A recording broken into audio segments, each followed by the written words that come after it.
ये साप्ताहिक बाइबल का उपदेश Plainfield Christian science church independence से है, जो प्लेनफील्ड, न्यू जर्सी, अमेरिका में है। अधिक जानकारी के लिए कृपया हमारी वेबसाइट पर जाएं www.plainfieldcs.com। आपके अध्ययन के लिए ये पाठ रविवार 24 फरवरी 2019 के लिए है। विषय मन। स्वर्णपथ भजन सेनता। मैं तुझे बुद्धि दूंगा और जिस मार्ग में तुझे चलना होगा उसमें तेरी अगुवाई करूंगा। मैं तुझ पर कृपया दृष्टि रखूंगा और सहमति दिया करूंगा। उत्तरदायी अध्ययन। यशाया। ढीले हाथों को दृढ़ कराओ और ठिठुरते हुए घुटनों को शिथिल करो। घबराने वालों से कहो, हया बांधो, मत डरो।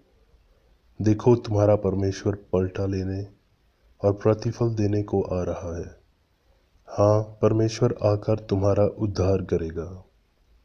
तब अंधों की आंखें खोली जाएंगी और बहरों के कान भी खोले जाएंगे।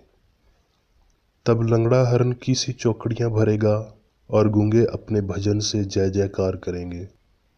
क्योंकि जंगल में जल के सोते फूट निकलेंगे और मरुभूमि में नदियां बह निकलेंगी। मृग तृष्णा ताल बन जाएगी और सूखी भूमि में सोते फूटेंगे। और जिस स्थान में सियार बैठा करते हैं उसमें घास और नरकट और सरकंडे होंगे।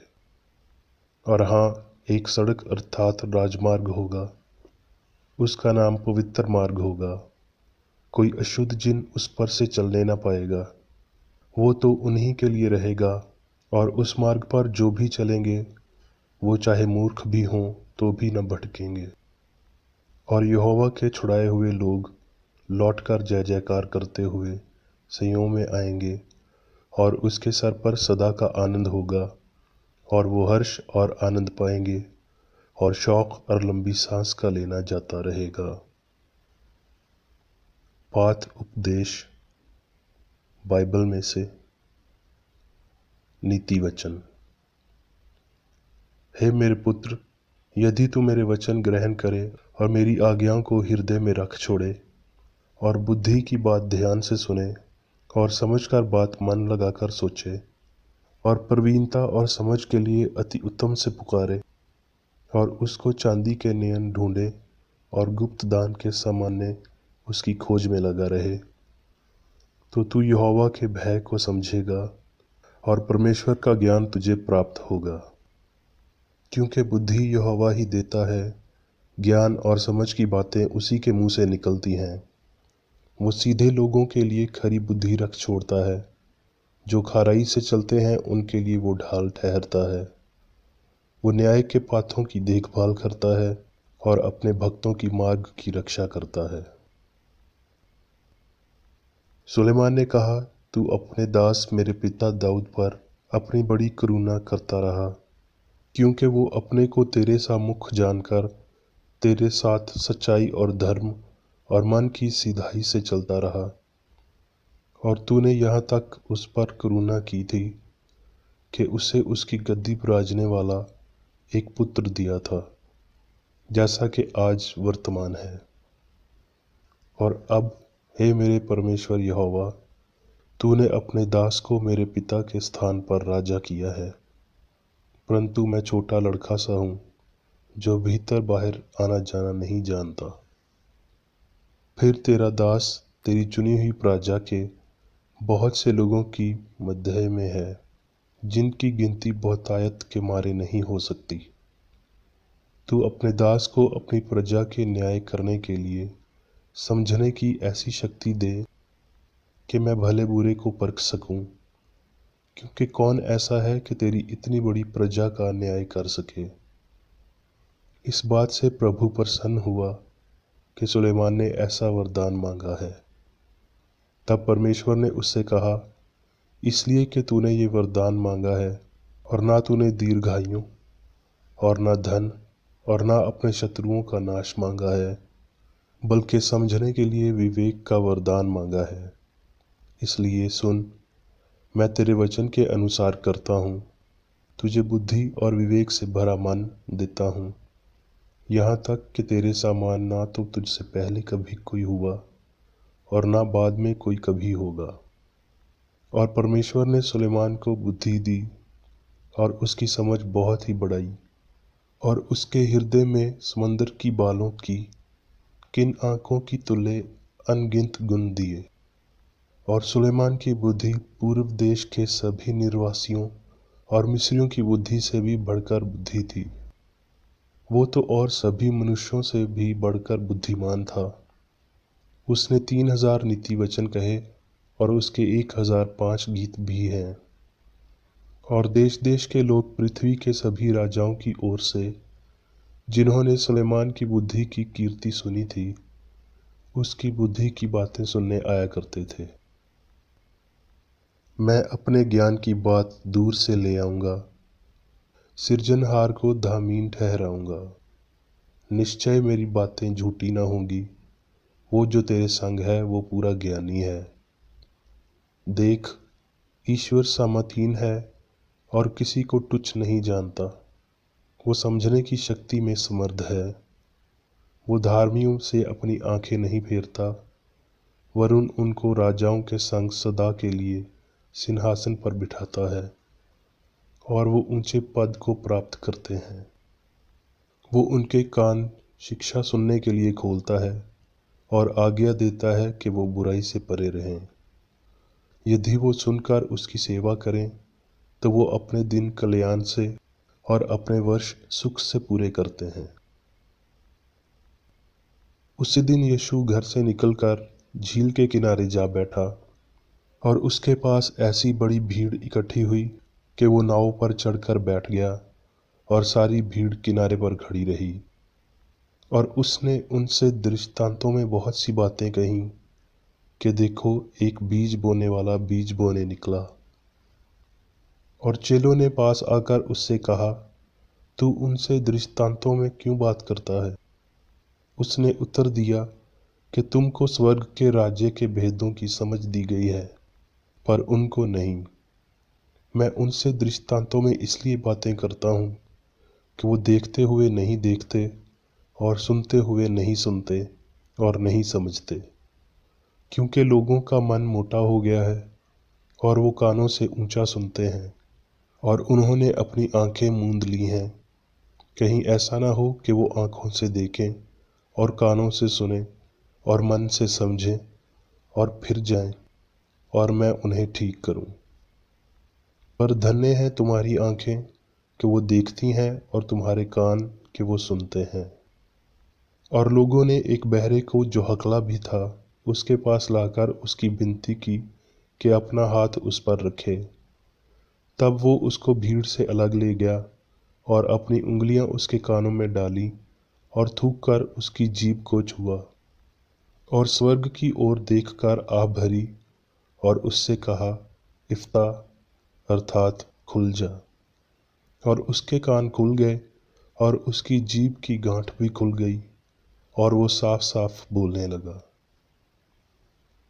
क्या अब थोड़े ही दिनों के बीतने पर लुबनान फलदाई बारी न बन जाएगा और फलदाई बारी जंगल ना गिना जाएगा?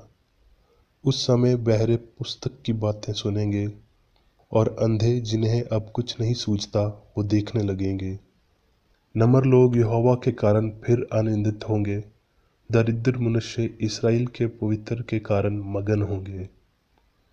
उस समय जिनका मन भटका हो वो बुद्धि प्राप्त करेंगे, और जो कुदकुदाते हैं वो शिक्षा ग्रहण करेंगे। अब मैं मेरी बेकर एडी द्वारा क्रिश्चियन साइंस की किताब विज्ञान और स्वास्थ्य शास्त्रों की कुंजी के साथ के साहस संबंधी अंश पढ़ूंगा। विज्ञान और स्वास्थ्य। दिव्य विज्ञान का प्रारंभिक बिंदु ये है कि ईश्वर आत्मा संपूर्ण है, और ना ही कोई अन्य शक्ति है और ना ही मन है। वो ईश्वर प्रेम है, और इसीलिए वो दिव्य सिद्धांत है। दिव्य तत्व मीमांसा, जैसा कि आध्यात्मिक समझ से पता चलता है, स्पष्ट रूप से दिखाता है कि सब कुछ मन है, और ये मन ईश्वर है, सर्वशक्ति, सर्वभूति, सर्वविज्ञानी, अर्थात सभी शक्ति, सभी उपस्थिति, सभी विज्ञान। इसलिए सभी वास्तव में मन की अभिव्यक्ति है। मन, केवल मैं या हम, एकमात्र आत्मा, जीवन, दिव्य सिद्धांत, पदार्थ, जीवन, सत्य, प्रेम, एक ईश्वर, वो नहीं जो मनुष्य में है, लेकिन दिव्य सिद्धांत या ईश्वर, जिसका मनुष्य पूर्ण और परिपूर्ण अभिव्यक्ति है। देवता जो रेखानित करते हैं लेकिन रेखानित किए नहीं जाते। अकेले मन के पास सभी शंकाओं और धारणा और समझ है। इसलिए मानसिक बंदोबस्त संघाटन और विघाटन की दया पर नहीं है, अन्यथा बहुत से कीड़े मनुष्य को नष्ट कर सकते थे। यदि मनुष्य की अस्तित्विक इंद्रियों का घायल होना संभव होता, आत्मा उनको अपनी संपूर्णता में पुनः उत्पन्न कर सकती है, लेकिन उन्हें छेड़ा नहीं जा सकता और ना ही नष्ट किया जा सकता है, क्योंकि वो अमर मन में दिव्य मन है। आंखें, आध्यात्मिक, विवेक, भावतिक, बल्कि मानसिक। बाहरी दृष्टि के बारे में सोचकर यीशु ने कहा, क्या आंखें रखते हुए भी नहीं देखते? कान, कथाकथित कॉर्पोरल इंद्रियों के अंग नहीं, लेकिन आध्यात्मिक समझ के लिए। यीशु ने आध्यात्मिक धारणा का जिक्र करते हुए कहा, और कान रखते हुए भी नहीं सुनते। दृष्टि, श्रावण, मनुष्य की सभी इंद्रियां शाश्वत हैं, वो खो नहीं सकती। उनकी वास्तविकता और अमृतता आत्मा और समझ में है, पदार्थ में नहीं। इसलिए उनकी स्थायित्व भी। यदि ऐसा नहीं होता तो मनुष्य का तेजी से विनाश हो जाता। यदि 5 दृष्टियां हैं जिनके माध्यम से ईश्वर को समझना है, तब पक्षाघात, अंधापन और बहरापन मनुष्य को भयानक स्थिति में डाल देता है। वो उन जैसा होगा जिनके पास कोई उम्मीद नहीं है और दुनिया भी ईश्वर के बिना है। लेकिन वास्तव में ये विपत्तियां अक्सर सुख और अस्तित्व की उच्च भावना को पाने के लिए नश्वर द्रव्य करती हैं। जब यीशु ने घोषणा की कि शरीर का दिया आँख है, निश्चित रूप से उसका मतलब ये है कि प्रकाश मन पर निर्भर करता है। दृश्य जीवों के घटन जातिल हासे, लेंस, मांसपेशियों, परितरिका और पुतली पर नहीं। क्रिश्चियन साइंस के अनुसार मनुष्य की एकमात्र वास्तविक इंद्रियां आध्यात्मिक हैं, जो दिव्य मन से निकल रही हैं। विचार ईश्वर से मनुष्य की ओर जाते हैं, लेकिन ना तो संविधाना और ना ही रिपोर्ट भावतिक शरीर से मन तक जाते हैं। अंतर मन हमेशा ईश्वर से लेकर उसके विचार मनुष्य तक होता है, दिव्य भाविक नहीं होता, और ये अच्छे या बुरे, आनंद या पीड़ा का संज्ञान नहीं हो सकता। मनुष्य की व्यक्तिगतता भावतिक नहीं है, अंत ही नहीं जिसे पुरुष स्वर्ग कहते हैं, लेकिन यहाँ और भी प्राप्त होने वाला है। ये साइंस समय और अंतकाल के लिए होने का महान तथ्य है। दावे की असत्यता के एक नश्वर भगवान की सच्ची छवि है। आत्मा और पदार्थ, मन और शरीर के विपरीत संकेत द्वारा सुचित्र है, क्योंकि एक बुद्धि है जबकि दूसरा गैर बुद्धि है। बुद्धि के एक दिव्य ज्ञान और उसकी अभिव्यक्तियों को स्थान देने के लिए मन की सीट के रूप में अनंत और एक भावतिक शरीर के एक निश्चित गर्भाधान का समय आ गया है। विज्ञान की सर्वोच्च समझ या दिव्य सिद्धांत और विचार के बारे में बेहतर समझ। क्रिश्चियन साइंस के माध्यम से निश्वर लोगों तक पहुंचते हैं। एक उच्च भावना, वो किसी वास्तव से नहीं बल्कि ईश्वराय सिद्धांत, ईश्वर से सीखना चाहेंगे कि मसीह सत्य को उपचार और शक्ति के रूप में कैसे प्रदर्शित किया जाए। भूत, वर्तमान और भविष्य को जानना वर्तमान दिव्य मन का विचार है। और इस विचार को जो इस मन के साथ तालमेल रखता है।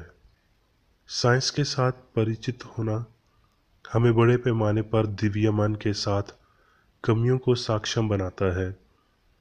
सर्व कल्याण की चिंता करने वाली घटनाओं का पूर्वाभास दिव्याई रूप से प्रेरित करने के लिए, हाँ, भरूणाहीन मन की सीमा तक पहुंचने के लिए। ये समझना कि मन असीम है, कॉर्पोरैलिटी से घिरा नहीं है, ध्वनि या दृष्टि के लिए कान और आँख पर निर्भर नहीं है, और ना ही ये मांसपेशियों और हड्डियों पर निर्भर करता है, साइंस की ओर एक कदम है जिसके द्वारा हम मनुष्य के स्वभाव और अस्तित्व की व्याख्या करते हैं। ये अच्छी तरह समझ जाना चाहिए कि सभी पुरुषों का एक मन, एक ईश्वर और पिता, एक जीवन, सत्य और प्रेम होता है। ये तथ्य स्पष्ट होते ही मानव जाति अनुपात में परिपूर्ण हो जाएगी, युद्ध बंद हो जाएगा और मानव का सच्चा भाईचारा सुस्पष्ट हो जाएगा। कोई अन्य देवता नहीं, कोई दूसरा नहीं, बल्कि एक ही मार्गदर्शक का मन मनुष्य ईश्वर की समानता है, शुद्ध और शाश्वत है, और उसके पास वो मन है जो मसीह में भी था। ईश्वर मनुष्य का निर्माता है और मनुष्य का ईश्वरीय सिद्धांत शीशपूर्ण है। दिव्य विचार या प्रतिबिंब मनुष्य परिपूर्ण रहता है। मनुष्य ईश्वर के अस्तित्व की अभिव्यक्ति है। अगर कभी ऐसा क्षण आया जब मनुष्य ने ईश्वरीय पूर्णता को व्यक्त नहीं किया, तो ये ऐसा क्षण आया जब मनुष्य ने ईश्वर को व्यक्त नहीं किया। और फलसफापूर्ण एक समय था जब देवता प्रसन्न थे। ये इकाई के बिना है। साइंस में ईश्वर और मनुष्य के संबंध, ईश्वरीय सिद्धांत और विचार अविनाशी हैं, और विज्ञान जानता है कि कोई चूक नहीं हुई है और ना ही सिद्धभाव मन लौटा, लेकिन ये ईश्वरीय आदेश या आध्यात्मिक कानून रखता है जिसमें ईश्वर और जो कुछ भी बनाता है परिपूर्ण और शाश्वत है, अपने सनातन इतिहास में अपरिवर्तित रहा है। भौतिक रूप से आध्यात्मिक रूप से देखने और सुनने में अधिक मसीहत है। उनके नुकसान की तुलना में मन संकायों के साथ अभ्यास में अधिक साइंस है। वो खोया नहीं हो सकता जबकि उसमें मन रहता है। इसकी आशंका ने अंधे को दृष्टि दी और सदियों पहले बहरे को सुनाई पड़ा, और ये आश्चर्य को दोहराएगा। अब मैं मेरी बेकर एडी द्वारा चर्च मैनुअल में दिए गए 3 दैनिक कर्तव्यों को पढ़ूंगा। दैनिक प्रार्थना। प्रत्येक दिन प्रार्थना करने के लिए इस चर्च के प्रत्येक सदस्य का कर्तव्य होगा, तुम्हारा राज्य आए। ईश्वरी सत्य, जीवन और प्रेम के शासन को मुझ में शाप्त कर और मुझ पर शासन कर, और तेरा वचन सभी मनुष्यों के स्नेह को समृद्ध कर सकता है और उन पर शासन कर। उद्देश्यों और कर्तव्यों के लिए एक नियम, और ना तो दुश्मनी और ना व्यक्तिगत लगाव मदर चर्च के सदस्यों के उद्देश्यों और कर्तव्यों पर लागू करना चाहिए। विज्ञान में दिव्य प्रेम ही मनुष्य का नियंत्रण करता है, और एक क्रिश्चियन विज्ञानी प्यार की मीठी सुविधाओं को दर्शाता है। प्यार में डांटने पर, सच्चा भाईचारा, परोपकार और क्षमा में। इस चर्च के सदस्यों को प्रतिदिन ध्यान रखना चाहिए और सभी बुराई करने, भविष्यवाणी, न्याय करने, निंदा करने, परामर्श देने, प्रभावित करने या गलत तरीके से प्रभावित होने से बचने के लिए प्रार्थना करनी चाहिए। कर्तव्य के प्रति सतर्कता। इस चर्च के प्रत्येक सदस्य का ये कर्तव्य होगा कि वह प्रतिदिन आक्रामक मानसिक सुझाव से बचाव करे और भूलकर भी ईश्वर, नेता और मानव जाति के प्रति अपने कर्तव्य की उपेक्षा नहीं करनी चाहिए। उनके कामों से उन्हें आंका जाएगा और वो उचित या निंदनीय होगा।